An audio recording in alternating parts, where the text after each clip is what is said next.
KS Lakshmana Rao peoples ఛానల్కి స్వాగతం. America దేశం 250 ఏళ్ల విప్లవ స్వాతంత్ర దినోత్సవాలు జరుపుకుంటుంది. మొన్న జూలై 4 నుంచి ఆ ఉత్సవాలు ప్రారంభమైనవి. ప్రజలందరూ కూడా ఆ వేడుకలు జరుపుకుంటున్నారు. ఎందుకంటే ప్రపంచ చరిత్రలో జరిగిన అనేక విప్లవాల్లో అమెరికా విప్లవం కూడా ఒక ముఖ్యమైనటువంటి విప్లవం. ప్రజలకి స్వాతంత్ర్యాన్ని తెచ్చిపెట్టింది. ప్రపంచంలో మొట్టమొదటి లిఖిత రాజ్యాంగాన్ని వాళ్ళు లిఖించుకున్నారు. అట్లాగే ప్రపంచంలో బిల్ ఆఫ్ రైట్స్ అంటే హక్కులు లిఖితపూర్వకంగా ఒక రాజ్యాంగం ద్వారా ఇవ్వటం దాని ద్వారా ప్రారంభమైంది. ఆ విప్లవంలో జార్జ్ వాషింగ్టన్, థామస్ జెఫర్సన్, అట్లా అనేక మంది, బెంజమిన్ ఫ్రాంక్లిన్, ఇలాంటి మేధావులు అనేక మంది ఆ విప్లవంలో పాల్గొన్నారు. ఈరోజు 250 ఏళ్ళు గడిచినాయి.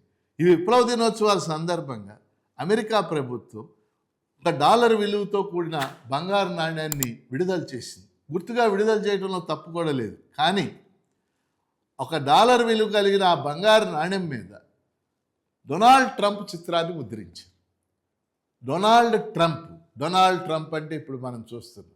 అతను ఒక యుద్ధోన్మాది, ఒక సామ్రాజ్యవాది. మన కళ్ళ ముందే చూస్తూ ఉన్నాం. గత సంవత్సర కాలంగా ఆయన చర్యలు కానీ, ఆయన బిహేవియర్ కానీ ఏ విధంగా మన ఉందో మనం చూస్తూ ఉన్నాం. ఇరాన్ మీద అమాయకమైనటువంటి ప్రజలు ఇప్పుడు కూడా దాడులు జరుగుతుంది. వందలాది మంది అమాయక ప్రజలు చనిపోయారు. గాజా మీద ఇజ్రాయెల్ జరుగుతున్నటువంటి దాడుల్లో 70,000 మంది చచ్చిపోయారు. ఆ దాడులన్నిటికీ అమెరికా వత్తాస్తుంది. అలాగే ఈ సంవత్సరం మొదట్లో జనవరి నెలలో వెనిజులా మీద దాడి చేసి వెనిజులా అధ్యక్షుడు మదురోని ఆయన భార్యని ఆటవిక న్యాయం అంటాం మనం. ఆటవిక న్యాయంలో లాగా వాళ్ళకి బంధించి తీసుకెళ్ళిపోయారు. అలాగే అనేక దేశాల మీద తన ఇష్టానుసారం ఆంక్షలు విధించడం మనం చూస్తూ ఉన్నాం.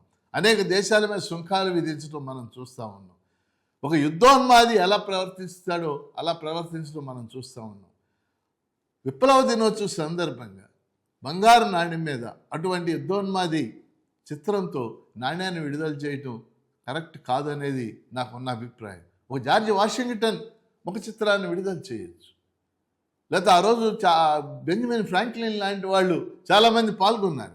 లేకపోతే థామస్ పైన్, ఆయన కామన్ సెన్స్ అని ఒక పుస్తకం రాశాడు. ఆ పుస్తకం అమెరికా విప్లవానికి ప్రేరణగా నిలిచింది.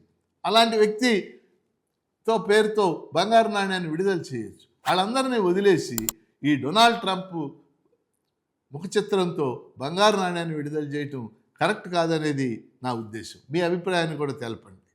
KS Lakshmana Rao peoples channel subscribe చేయండి. దీన్ని మీరు ప్రోత్సహించండి.